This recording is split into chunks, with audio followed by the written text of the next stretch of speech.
In the distant kingdom of Sorren, in a remote village called Avent, a group of adventurers complete their first quest, which bonded them and opened the door to the world of adventures. A wooden elf, a stone gnome, and a Vidalkin set out on uncharted lands, but it all started here.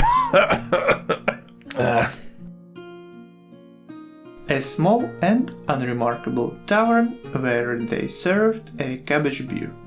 Yeah, you heard it right, cabbage beer. I'm not really sure that it even exists, but come on, it's fantasy world, so why not? Hello everyone, I'm Alex and you're on the VirrCraft channel.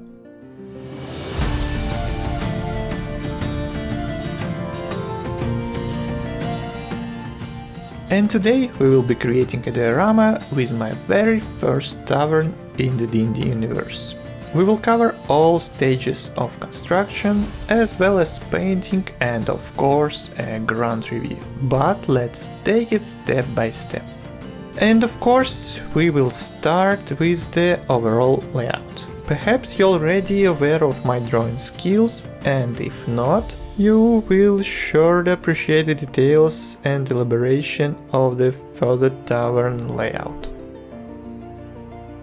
Yeah, like this. Well, more precisely, approximately like this is how tavern will look.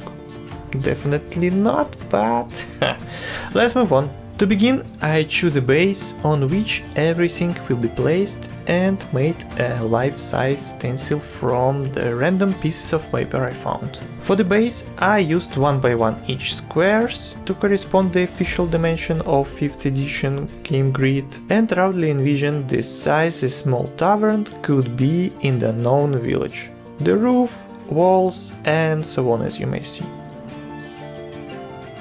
In short, by bringing everything together, we get an idea of how it should all look. I also prepared several 3D models. I will add links to what I could find in the description as usual. Some were printed before for the other projects and some I am printed specifically for this one. As you can see, some pieces even been painted already. By the way, for these wonderful mugs, I'd like to thank Sty from Table Flip Foundry. These mugs are a part of new calibration cons. So if you're interested, just check it out. All the updates on Discord and website of Table Flip Foundry. And we are moving forward. So, for the tavern itself, I'll be using cardboard. Ordinary cardboard from a box I found lying around. It is the box from an enclosure for 3D printer, not an advertising, it was a random item I bought on Amazon. However, any fairly dense cardboard should work. For the wall and the base I'd recommend using something a bit denser, while for the roof and smaller details, thinner cardboard would be suffice, but we will talk about that later. We fit, mark and prepare the base for the future walls, based on the stencils we prepared earlier. The dimensions did not need to be super precise, some inaccuracies in measurements will help us. After all, we are not building a geometric object, we're creating a tavern in a small village that has been standing for who knows how many years, and was made by unknown hands from unknown materials. So, imperfection and size work in our favor. We cut it out. Here I used both scissors and modeling knife. Be careful with sharp objects and follow safety rules to avoid accidents. Next, for fitting. I used painter's tape to assemble everything and temporarily fix it for a trial fit. I also roughly placed additional figures 3D printed in what seemed to be their final place. Not at all. Cut out all the parts, and here we move on the next step. Painting. The parts that were printed but not painted need some color. Of course, it could not be done without the help of our fluffy wood generator. To move on with painting, all the parts and everything was primed with grey primer. Then, using Army Painter Speed Paint and later adding some details after drying using Vallejo paints, as always, I prepared the parts. For metallic parts, I used Army Painter Speed Paint 2.0 Metallics. The video link for their review should appear in the hints above, if you happen to miss it. To add some final touch and some extra details, I used dry brushing. Following advice, I prepared a dry brush palette to avoid wiping off excess paint on paper towel. I cannot say I noticed a significant difference in the process, but at least being able to check the intensity of paint on different objects with different textures is useful, so I will continue using the dry brush palette. I found the file on Thingiverse available for free. You can find the link in the video description if you also need such a tool. So, finalizing with decorations and returning back to our tavern. For working with XPS foam, I bought this device. Well, actually first I bought another cheap thing, but it didn't work at all. So I decided it was easier to spend a bit more money and get something that would definitely work. It is not necessary to buy, to be honest. Everything can be done with a modeling knife or some paper knife, but since my hands are, let's say, not straight enough, I decided to use specialized tool to make my life easier. The power is about 4 and we start cutting the foam. Do not forget about safety instructions, as using such a tool incorrectly can lead to a fire.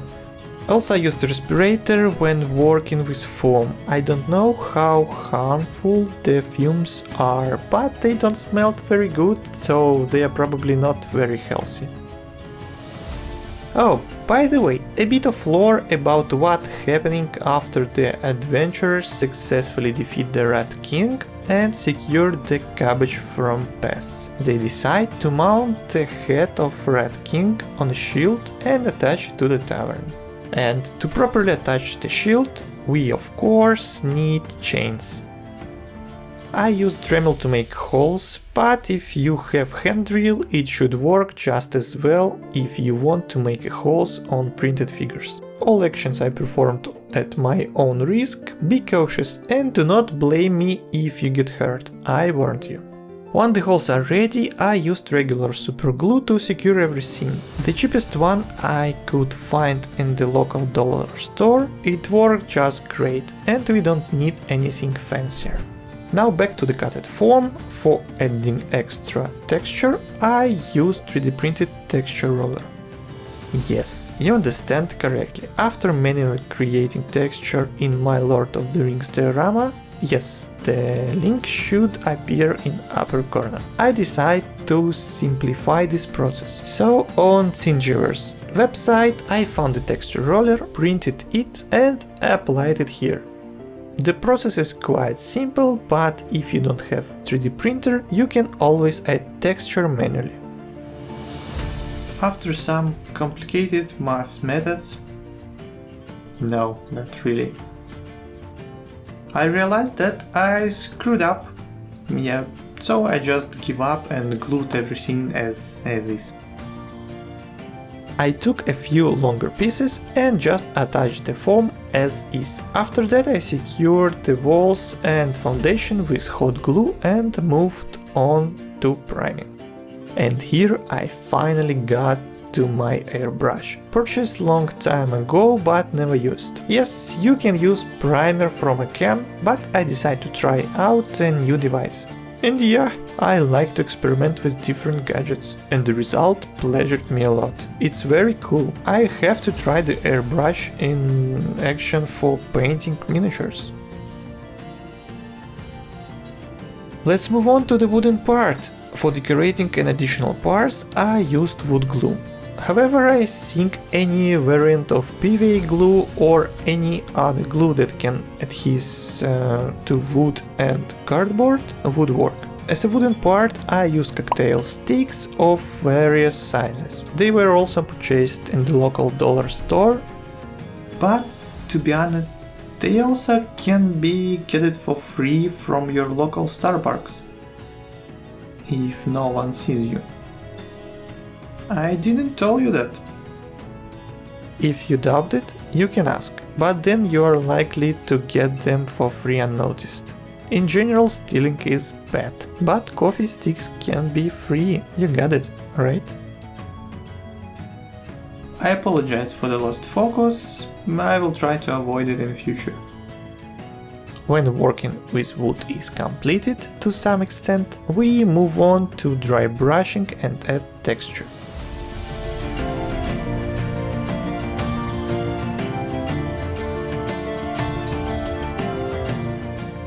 Moving on to choose the color, I made several test samples using the same bamboo coffee sticks, painting them in different ways. Choosing the one I liked the most, I started painting the wood. To make texture on the wall, I used dried soil, which was added to the acrylic paint. And yes, as we discussed before, I made the roof and its decorations out of regular cardboard from a pizza box. Since the initial size did not fit and the pre-prepared parts turned out to be too small, consider this in your projects if you decide to do something similar. Perhaps it's worth taking measurements and prepare parts step by step rather than all at once. After preparing the strips, I began cutting future shingles for the roof.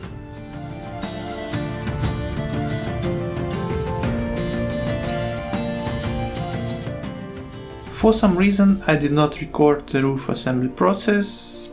Maybe I accidentally deleted or forgot to press the record button. But believe me, it was done. And when the glue dried, we move on to the base painting.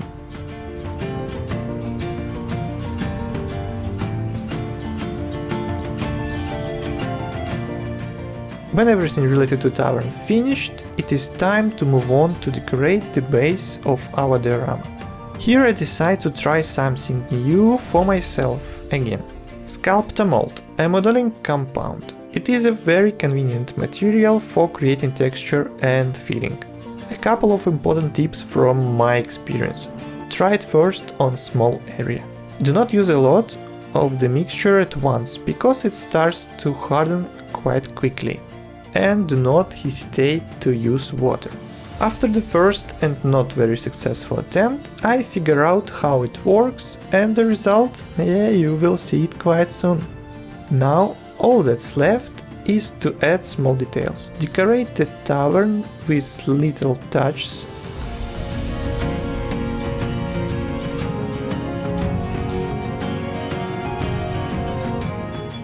And before moving on to the final part, the main overview of what we achieved, I would like to say big thanks for everyone who's supporting me, who putting kind comments and smashing like button.